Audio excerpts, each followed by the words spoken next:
Hey there all you fellow Droidiacs, this is David with the Droid Workshop, and as you can see I've made some substantial progress on Guido. I finished up with his torso and his legs, and in today's video I'm going to show you how I got to that point. But before I do, I want to give a big shout out to Derek over at Van Oaks Props for showing a method of finishing 3D printed props that I think is absolutely fantastic. I would have never thought of this, so thank you, Derek. It's something very similar to what I used to do when I was making costumes and props, but I would have never thought to apply it to this. So you'll get to see more of that as I get through this build, and let's get started.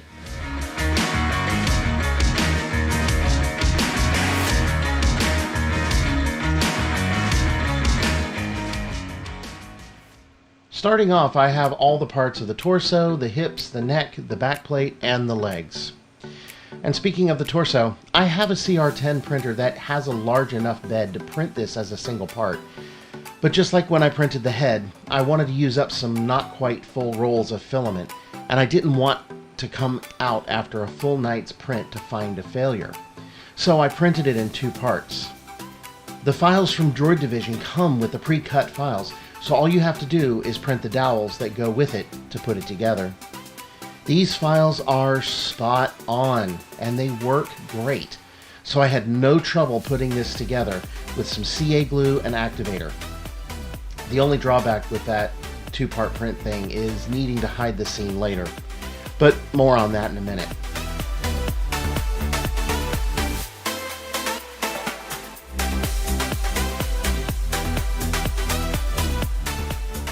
The back plate has holes for screws, and what I'm using here are ones that I had left over from a piano hinge I used from a different project. The center body part can be glued in, and it probably should be. However, the fit is tight enough that it probably isn't necessary.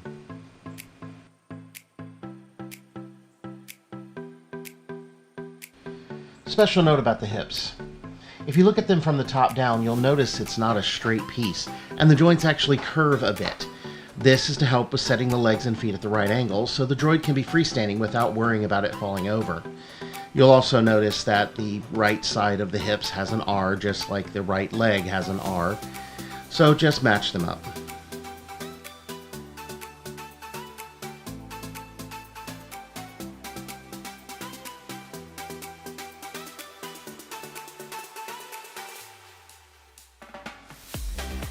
Now these caps right here do not come with the original Droid Division files. They were made by a different member of the Facebook group, and they work great to cover up the hip bolt using a magnet glued into the inset.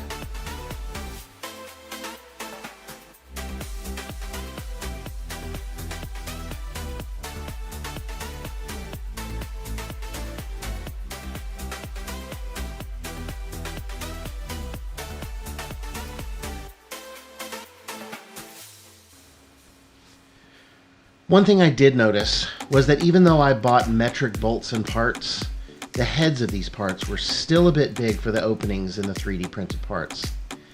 This is an easy fix with the right tools though.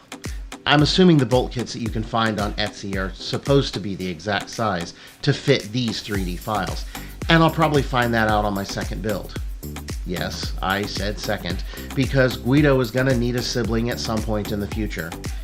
Also, the barrel nuts I got to go into the hips and shoulders are a bit shorter than I had expected, but I'll show how I fix that later. I first filled the torso seam with Bondo liquid metal filler, as well as trying to smooth out the back plate with that. It works, but I did this before seeing the Van Oaks tip. It wasn't a mistake to do this, but it does take more time than I like, and requires a lot more sanding.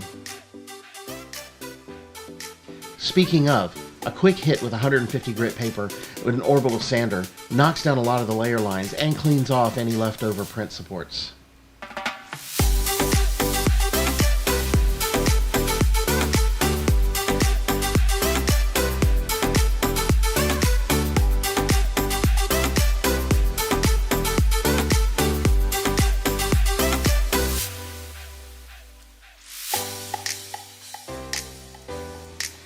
This is where I used my Dremel to try to widen the spots where the bolt heads would go. It's a lot of extra work that better planning on my part could have been avoided. You'll also notice I have tape on the hips where the legs connect and where it connects to the body. You don't have to do this, but those paint layers may cause the part to be a bit too snug, and the paint layer would be ruined anyway, so I did this to avoid that issue. See? Sometimes I'm using my head.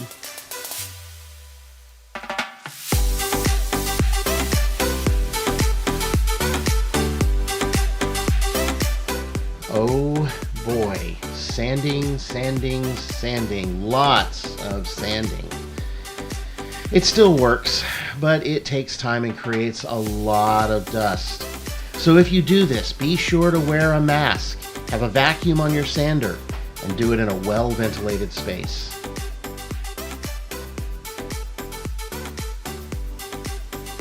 I skipped over painting and sanding the primer coats as well as painting on the metallic silver on these parts because, well, that's kind of boring. What I'm doing here is taping off for the second color. Because of the compound curves, this is done just like what I did on the head by over-taping and then cutting off the excess. Do this for the parts to mask off where the silver is supposed to stay. The one exception here on the legs is where I tried to tape off the detail parts. You can do this, but I ended up taking it off and using a brush later to repaint the silver where it was needed. Now about that method from Van Oaks.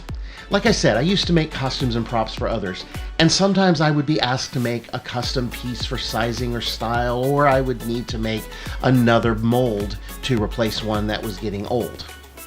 The easiest way to do this was to pull a vacuum form copy of the part and backfill it with Rondo, which is exactly what it sounds like, resin and Bondo.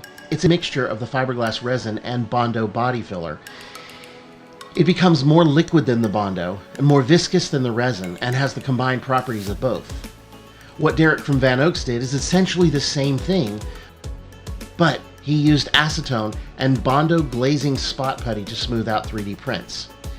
I've put a link in the description below so you can check out his original video because, well, I would just be repeating him if I said any more here. I did this for the torso and the feet, and, well, you get the idea.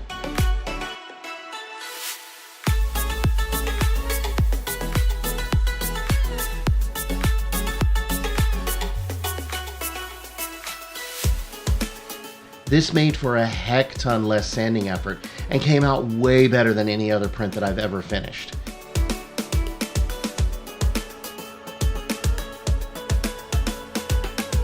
And after laying on a primer coat, you can see just how smooth this is.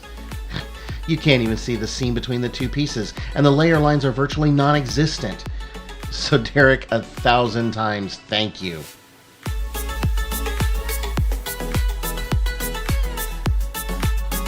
After a coat of my primary color, it's time to take off the tape.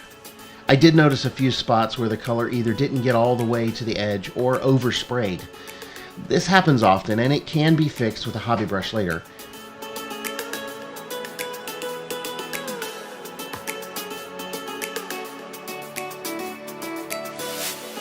Also here, you can see why I put the tape on the hip shafts.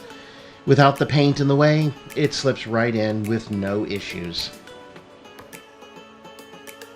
On to the leg details. Like I said before, you can use tape or even masking fluid to cover areas where you don't want to cover the silver coat. But sometimes it's just easier to repaint with silver afterwards. Like here, with these detail parts. I picked up some cheap hobby paint brushes and used the same rattle can silver from before. Just be careful if you do like I did and use the cap as a cup, because the paint can go everywhere. Time to tape up and paint the torso. There's a lot to do, but it's worth it in the end.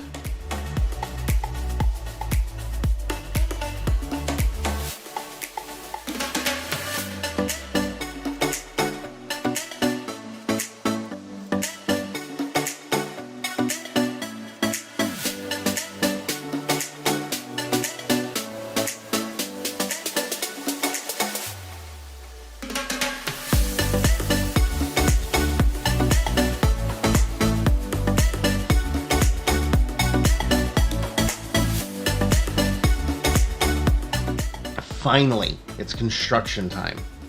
Starting with the barrel nuts I mentioned earlier. These are not as long as the openings in the hips, and the ones I got were a bit tight. But you can use adjustable pliers to press fit them in, then tap them into the proper place. Add the bolt to make sure they're lined up properly, and then use some hot glue to keep them in place. Now it's time to put the legs together. If you didn't notice before, one side has a larger hole. This is for the nut. Now both sides use Allen fittings, and the fitting on the nut is slightly larger than the one on the bolt. So I used a multi-tool to hold the nut in place while I used my drill to screw in the bolt.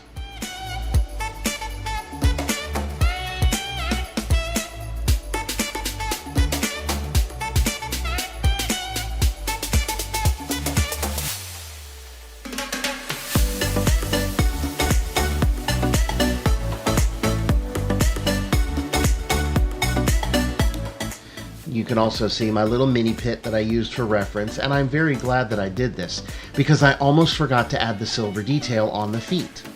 I highly recommend printing one of these little mini pits for yourself. I printed this at a 25% scale, and I highly recommend that if you're going to do one of these projects, go ahead and print one of these for your own so you can A, finish the droid quickly, and B, you can test out your paint scheme before you commit to a full-size droid.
So, the feet, the legs, the torso are all done now to go along with the head. And as I said in my last video, I'm going to wait until the very end to weather it because I want to make sure that everything is consistent. The arms are up next, and I had a thought about that the other day. You can see in the video there's space in the back, and that's on purpose because that's supposed to be where you can put your Arduino board for sound and for lighting and power packs and all that kind of good stuff. But since I'm going to be doing the arms next, I actually thought about trying to animate the arms. Not a whole lot because I don't know how much space I've got. I don't know what I can do with servos because I haven't even started working with Arduino yet. Go figure. But it's worth a try, and it's really going to test my own personal 3D design and electrical knowledge to try to get something in there. I may not do it for this one, but it will definitely be something I'm going to look at for the next one. And you never know until you try, right? Anyway, that'll do it for today. If you liked what you saw, please be sure to hit that like button and subscribe to this channel to get notified of all future videos. And as always, may the droids be with you.